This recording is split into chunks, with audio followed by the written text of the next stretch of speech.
trazer uma palavra para você, teu coração, que eu creio que vai edificar muito a sua vida, como está me edificando.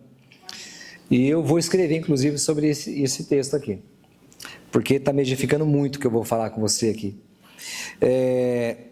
Abra comigo em Lucas 2, Evangelho segundo Lucas, no capítulo 2, a partir do versículo 1, tá?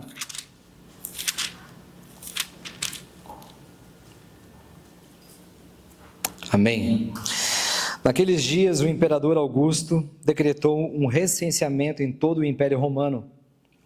Este foi o primeiro recenseamento realizado quando Quirino era governador da Síria.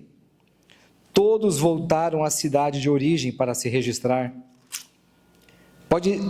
Por ser descendente do rei Davi, José viajou da cidade de Nazaré, da Galiléia, para Belém, na Judéia, terra natal de Davi, levando consigo Maria, sua noiva, que estava grávida. E estando eles ali, chegou a hora de nascer o bebê. Ela deu à luz o seu primeiro filho, um menino, envolveu-o em faixas de pano e deitou-o numa manjedoura, porque não havia lugar para eles na hospedaria. Não havia lugar para eles na hospedaria. Amém? Queridos, eu vou começar de cara com uma pergunta.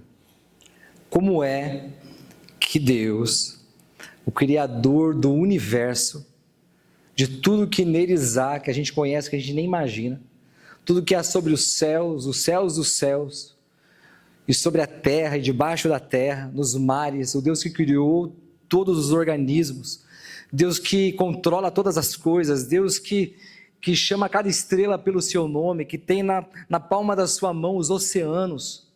Como pode esse grande Deus, o grande eu sou, o Deus que dizemos que ele é o El Shaddai, o Deus Todo-Poderoso, o Deus que conhece todas as coisas, o que era, o que é e o que há de vir.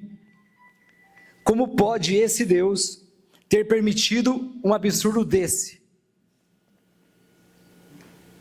Como pode esse Deus, esse Pai, ter permitido que uma mulher grávida de quase 9 meses viajasse por quase 156 quilômetros nos lombos de um jumento ou de um burro e chegasse ali na cidade de Belém, da Judéia, procurasse, abrisse o aplicativo do Booking, do Airbnb, não encontrasse um só lugar, um quarto para passar a noite, não tinha um banheiro digno para fazer as suas necessidades, para tomar um banho depois de aproximadamente de 6 a 10 dias de viagem. 6 a 10 dias de viagem. Como pode esse Deus ter permitido ser tão desorganizado assim? Como pode? Por favor, posta a foto ali, Azar, para mim, aquelas 2 imagens, por gentileza. Para você ter uma noção, aqui era a estrada. As estradas que, possivelmente, José e Maria passaram, né? Hoje ela está assim, mas talvez na época não fosse dessa maneira, mas era por regiões assim, montanhosas, muito frio à noite, muito calor durante o dia, 156 quilômetros. Coloca o mapa, por gentileza. É toda essa região, ó, lá em cima em Nazaré, até chegar em Belém, do lado de Jerusalém, região metropolitana. Você pode imaginar como Deus pôde permitir isso? Não havia um hospital para que ela parisse, para que ela desse à luz, como a Gislene pôde ali, no conforto de um apartamento, né? Não tinha uma equipe médica qualificada, um lugar limpo, livre de bactérias, comida adequada, uma cama digna para ela poder passar a noite com seu filho, o Filho do Deus eterno, ou seja, o próprio Deus encarnado, Você pode imaginar que absurdo? Ele não estava no controle, Deus não estava cuidando, aonde Deus estava? Aonde ele se perdeu na agenda dele? Como ele pôde ser tão desorganizado? E muitas vezes a gente usa esse jargão evangélico, Deus está no controle. Quando a gente não entende as coisas, né? Deus está no controle, Tony. Deus está no controle, Mar. Deus está no controle. Na verdade, quando a gente está muito confuso ou a gente não consegue entender as coisas, a gente usa essa expressão. Porque de verdade Deus está no controle. Ele nunca perdeu o controle. Até mesmo quando a gente acha que Deus perdeu o controle, Ele continua em absoluto no controle, queridos. Como pode a gente entender quando um filho se desvia dos caminhos do Senhor? Como a gente pode dizer que Deus está no controle quando uma doença rara aparece do nada numa família? Pega uma família de surpresa. Como a gente pode dizer que Deus está no controle quando existe uma morte precoce de alguém que amamos, as calamidades, as guerras e tantas outras situações? Como a gente pode dizer? Mas Deus está no controle.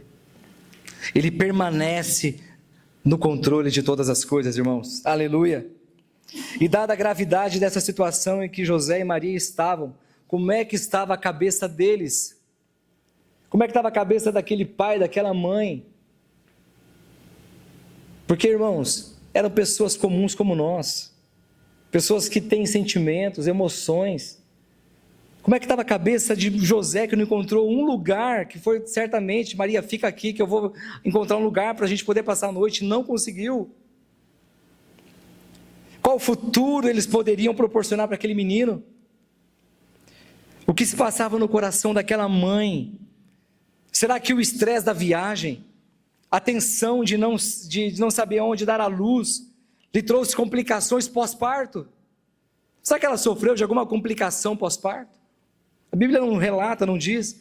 Será que devido ao estresse sofrido e dias de viagem, será que o leite desceu? Será que ela teve leite? Será que ela conseguiu amamentar o Filho de Deus? Acredito que sim. Ela não tinha NAN na época, teve que amamentar, né? Mas, queridos, isso por si só já é um absurdo, pensar que o homem, uma mulher, amamentou, um ser humano amamentou Deus. Você pode imaginar que o homem, né, a figura ali de Maria, o ser humano, falho, pecador, amamentou o próprio Deus, encarnado? Isso não é um absurdo, não é algo louco? Como esse Deus desceu, como ele desceu, queridos, para se tornar humano como nós.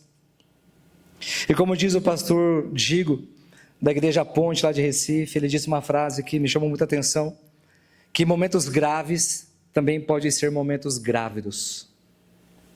Momentos graves também podem ser momentos grávidos, porque a origem da palavra é a mesma, gravidez e gravidade. A gravidade pode gerar morte, mas dependendo da forma como você enfrenta a gravidade, ela pode gerar vida. Eu vou repetir. A gravidade de uma situação pode gerar morte, mas dependendo da forma como você enfrenta a gravidade, pode gerar vida. E muitas vezes a gente olha apenas para a gravidade da situação, mas outros olham para a gravidez que essa gravidade gerou. Ou você vai olhar para a gravidade apenas como algo ruim, ou você vai olhar para a gravidade como algo que gerou uma gravidez. Você consegue entender isso? Porque nos momentos difíceis, nos momentos densos, nós podemos dar à luz a vida, a novas possibilidades, a novas oportunidades. E querido, o Natal é sobre isso, que no meio do caos, do improvável, da fraqueza, no meio da gravidade de Maria, ela ficou grávida, ela deu à luz ao Filho de Deus. E quantas vezes você e eu já passamos por momentos de gravidade, e pela misericórdia de Deus, Deus permitiu que a gente engravidasse de algo novo, e a gente engravidasse e desse à luz coisas novas, não é verdade? Quando você achou que aquilo era grave a ponto de poder matar você, de repente você traz à luz, à existência, aquilo que transformou a sua vida, aquilo que transformou a sua história. Então, momentos graves, eles podem gerar morte, mas dependendo de como você enfrenta, essa gravidade pode gerar vida. Você está entendendo? Deu para entender? E querido, o Natal é uma gravidez em meio a uma gravidade. Maria deu à luz do mundo. Natal é uma gravidez em meio a uma gravidade. O que você está gerando nesse momento? O que eu estou gerando nesse momento? O que você está gerando, o que você está carregando dentro de você é vida ou é morte? O que nós estamos gerando dentro de nós? Maria, ao dar à luz ao próprio Deus encarnado, ela o envolve em panos e coloca dentro de uma manjedoura. Queridos, o que é uma manjedoura? Quando eu era menor, eu achava que manjedoura, porque eu via ali o menino Jesus, né? Eu achava que era um lugar para o animal dormir. Mas quando eu cresci, aprendi que a manjedoura era um lugar, era um coxo. Era um lugar que se coloca o alimento para os animais comerem. Então a manjedoura é um coxo, onde os animais se encontram para comer. E Deus, o Deus encarnado, o Filho do Deus Altíssimo, é envolto em panos e colocado num lugar onde os animais se encontram para comer. E por que Deus permitiu que o seu filho nascesse em uma estrebaria e fosse colocado dentro de uma manjedoura? Por quê?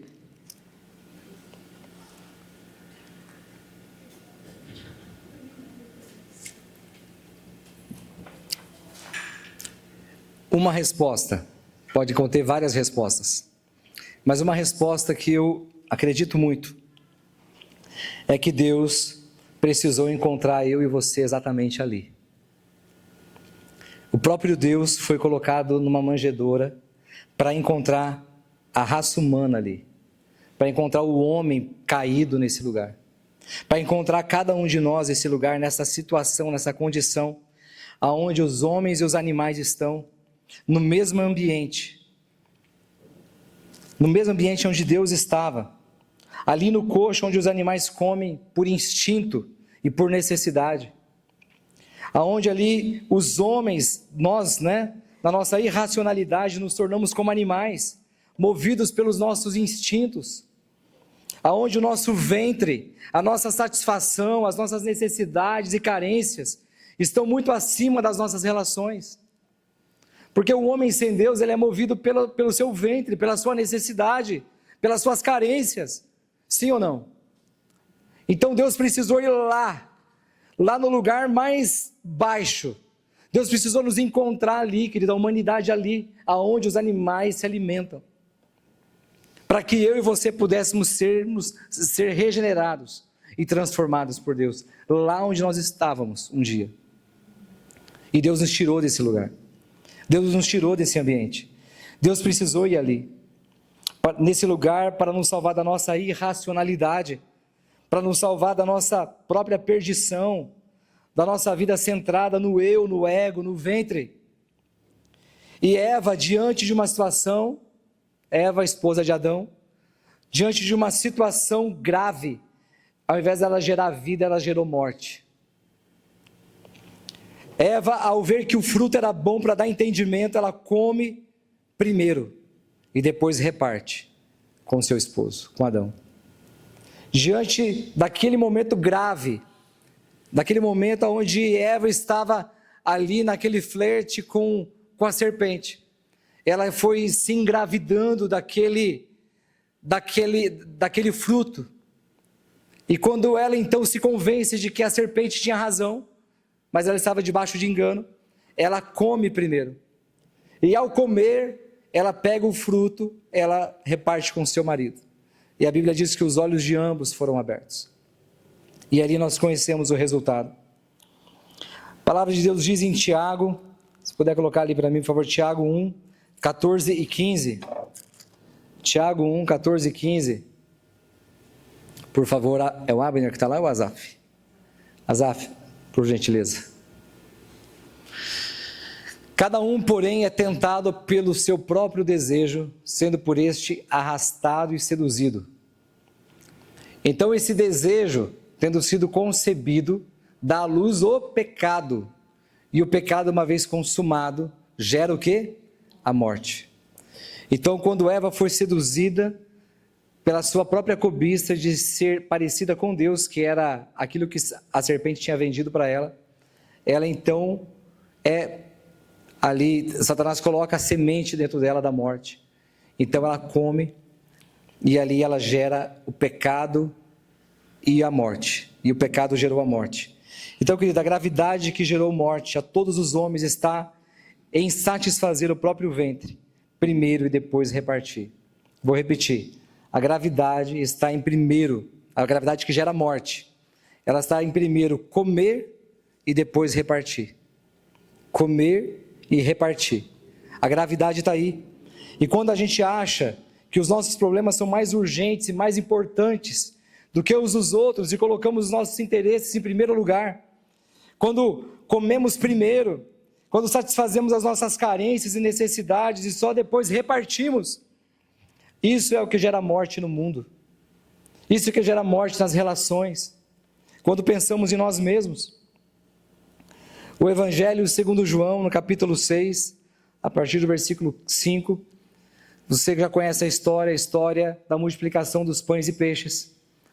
Quando Jesus pergunta para Felipe se tinha alguma coisa para dar para aquela multidão, era cerca de 5.000 homens, fora as mulheres e crianças. Então tinha muita gente, era de fato uma grande multidão.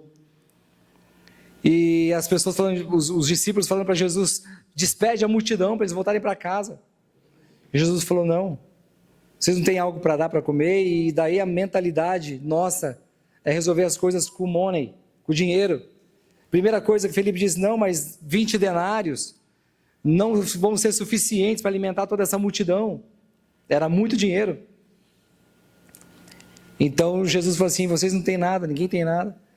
Então um deles apresenta um garoto, um menino que tinha 5 pães e 2 peixes. Você conhece a história? Um menino anônimo. Não sabemos o nome dele, mas ele resolveu repartir o que tinha. E quando ele reparte o que tinha, nós já sabemos o que aconteceu. O que aconteceu? Jesus, ao pegar o pão, o que Jesus faz? Jesus olha para o céu, ele dá graças, e daí ele reparte o pão.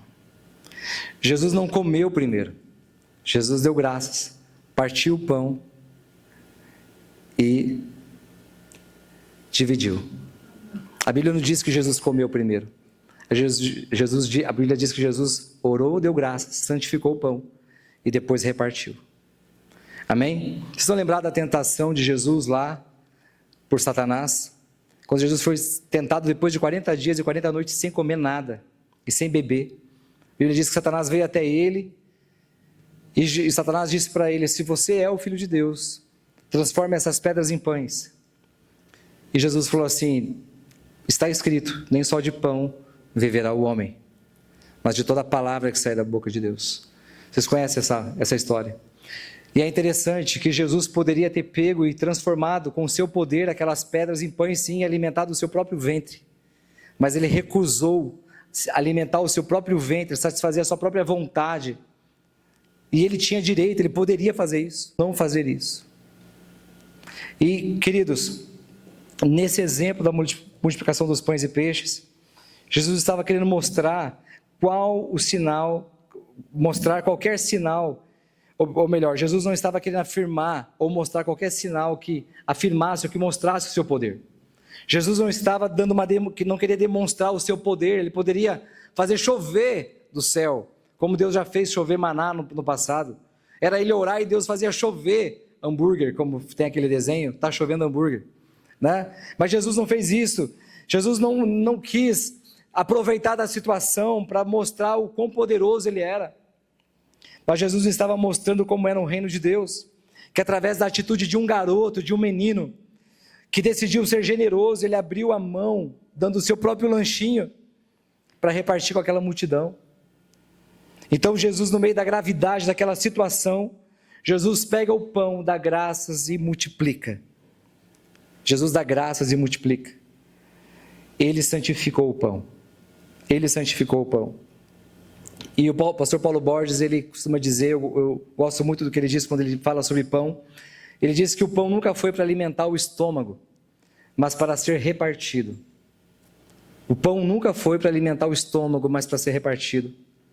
A doença não é um problema grave a ser resolvido, mas a oportunidade de uma virtude ser revelada. A fome não é um problema grave a ser resolvido. A fome não é resolvida na comida. Isso parece que vai na contramão, parece uma loucura. Como a fome não é resolvida na comida? A pessoa está com fome, precisa comer. Mas a fome é a oportunidade de uma virtude que já estava antes da fome se manifestar. Porque a virtude ela já existia antes da fome. Deus já havia dado toda a virtude para o homem antes de existir a fome. Então Jesus disse que o nosso problema é achar que o pão é para comer. E ele nunca foi para comer, ele sempre foi para repartir.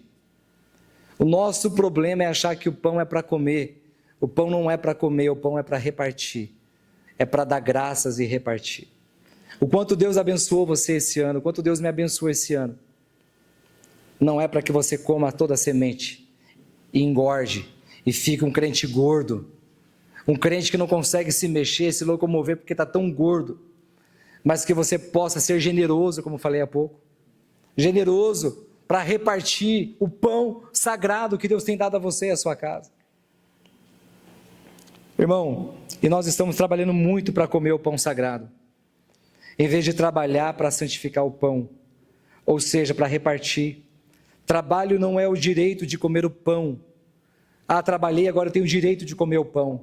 Não é. Trabalha para santificar o pão que vai ser repartido. Quando eu e você trabalhamos, é para a gente poder santificar o pão para ser repartido. Isso para mim é um absurdo. Parece que não cabe na nossa mente. Mas isso para mim é uma revolução. Quando nós olhamos para o pão nosso de cada dia, não é verdade?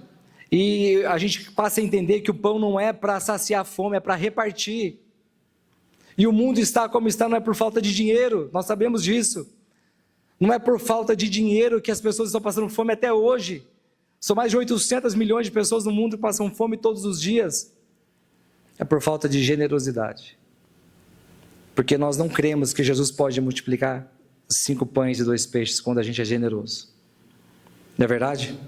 Jesus ainda multiplica pães e peixes. Jesus ainda multiplica pães e peixes. E olha, queridos, quando Jesus fez esse milagre, agora eu vou pegar aqui o vácuo aqui do pastor Paulo Borges, que eu disse há pouco, porque ele conta algo que eu comungo com ele desse pensamento. Pensa comigo, tinha lá muitos meninos, esse aqui era um deles. E quando uma mãe como a Kelly, a minha esposa, quando os meninos vão sair, a Kelly já prepara a lancheirinha. Ó, tá indo, já leva isso aqui, já leva aquilo ali, já coloca, já prepara a sacolinha e tal, porque sabe que vai precisar, vai estar longe, que não sei o quê.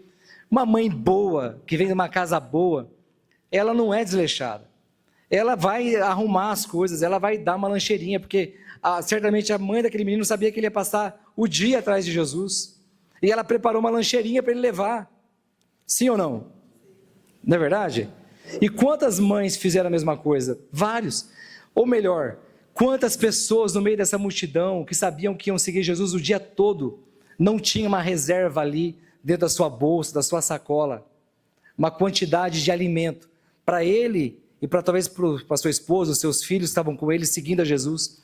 Você acredita que era só aquele menino naquela multidão de 5.000 pessoas que tinha 5 pães e 2 peixes? Ou não? Tinha muita gente, né? Então talvez o milagre, mas aqui não estou dizendo que Jesus não multiplicou, tá? Não estou dizendo que ele não pegou e não multiplicou como está escrito aqui. Porém, eu acredito que pode ter acontecido um outro tipo de milagre diferente do que a gente imagina. Que quando as pessoas viram que aquele menino deu, e Jesus deu graça, santificou e partiu, e os discípulos começaram a distribuir os pães, as pessoas começaram a tirar das suas bolsas os seus alimentos e começaram a repartir umas com as outras. Elas foram constrangidas pela generosidade daquele menino e do próprio Jesus, que poderia ter comido e repartiu com toda a multidão. Não faz sentido isso também? Não é uma outra maneira de ver o texto também? Sim ou não? Então, queridos, o Natal é sobre isso. É sobre repartir. Repartir o que nós estamos comendo, o que Deus tem nos dado e que Deus tem nos abençoado. Glória a Deus por isso. Irmãos, e eu quero concluir dizendo O que você está gerando? O que você está gerando? O que você e eu temos para repartir nesse Natal? Esse Natal, será que é só apenas um dia? Ou é todos os dias? Será que a gente é generoso só nesses dias, que ficamos mais sensíveis? Ou o Natal ele pode ser todos os dias? Então eu quero dizer para você que Deus, diante das circunstâncias que Ele nos leva a viver na caminhada da vida, é porque Ele deseja que a gente dê a luz a coisas que muitas vezes são improváveis de dar à luz. No meio das trevas, no meio da escuridão, no meio do caos que Maria e José estavam vivendo, eles deram à luz do mundo. O que você está gerando? O que você está carregando dentro de você? Apenas necessidades? Apenas carências? Apenas dores do passado? Apenas mágoas e ressentimentos? Você está carregando o Filho de Deus dentro de você? Ou você está gerando a luz do mundo dentro de você também? O que é que está vindo à luz? O que é que está para sair, para ser revelado através da minha vida, da sua vida, nesse próximo ano? O que é que nós vamos gerar, eu e você? Fica a pergunta para mim e para você, e eu espero que você e eu possamos juntos gerar muitos filhos para Deus. Nós possamos juntos abençoar muitas pessoas, orar por muitas pessoas, cuidar de muitas pessoas, deitar o óleo, o vinagre sobre muitas feridas. Tanta gente ferida, machucada. Estava ainda hoje na casa do Zé, a gente estava testemunhando, contando alguns testemunhos meu e ele, contando alguns testemunhos dele. E falei, Zé, olha, parece que nesses dias que Deus me dá a oportunidade de pregar a palavra para pessoas fora da igreja e orar por muita gente fora daqui, desse ambiente, no ambiente meu de negócios, comercial. Tenho visto como tem pessoas que são ovelhas que não têm pastor. Uma multidão de pessoas como ovelhas que não têm pastor. E eu já contei para vocês oraram por mim aqui ainda, quando me enviaram para ir lá para a empresa em São Paulo. Lembra disso, dessa história? E eu estive lá. 220 funcionários. 220 famílias, 220 CPFs, corações que estão lá, precisando de Jesus. E eu saí dali com esse sentimento. Quanto trabalho tem para ser feito? Quanto trabalho tem e não tem uma pessoa para poder cuidar daquelas pessoas? E quando eu estava ali, a diretoria da empresa me chama dentro de uma sala, me apresenta, ele já me conhece, que eu sou o primeiro representante da empresa, mas o CEO da empresa me apresentou como... Ele falou assim, o Renato também é missionário, além de ser nosso representante, também é missionário. Eu gostei que ele me apresentou como missionário, que eu estava de fato em missão lá, eu nem tinha combinado com ele. E eu pude pregar a palavra de Deus para aqueles homens. Eu pude pregar a palavra de Deus, e eles ouviram e entenderam, e falaram, olha, o que você está falando faz sentido. Deu outro, já falou, é verdade, faz sentido mesmo o que você está dizendo. E então eu falei, então fecha os olhos que eu vou orar agora. Querido, eu fui repreendendo, amarrando, expulsando, e Deus foi me dando graça. Eu pude abrir a palavra de Deus diante de homens ricos, de homens que têm muito dinheiro, que têm muito poder, mas diante de situações que eles não sabem como vencer, eles entendem que precisam da ajuda de uma energia, segundo o CEO falou, essa energia que você tem aí e tal, né? Eu falei para ele que não era energia, que essa energia tem um nome, que é Jesus. E eu falei assim, Deus não está preocupado em salvar o caixa dessa empresa, Deus está preocupado em salvar cada CPF que tem aqui dentro. Deus está preocupado com cada coração que tem aqui dentro, que tem uma história. Querido, eu saí de lá, fui para um outro departamento orar pelas pessoas, as pessoas chorando, as pessoas foram tocadas profundamente por Deus naquele lugar. E saí dali, já com o compromisso de um ano que vem a gente começar uma sala de oração na empresa.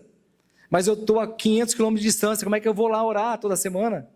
Quem que vai pastorear aquele rebanho de 220 pessoas que não tem uma igreja lá? Tem uma igreja lá. Eu não sei quem vai, né? Então estamos aí agora conjecturando aí, falando, conversando com alguns irmãos e ver quem é que pode ir lá cuidar desse rebanho, fora do templo.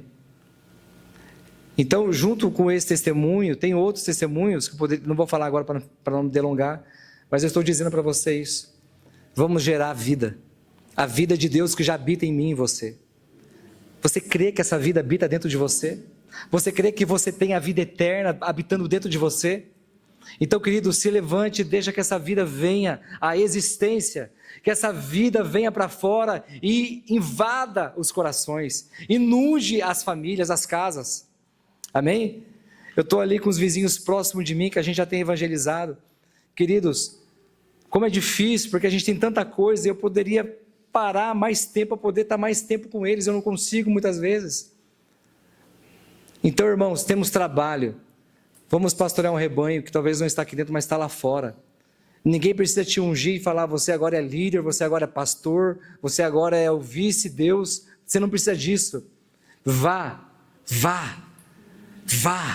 e faça acontecer.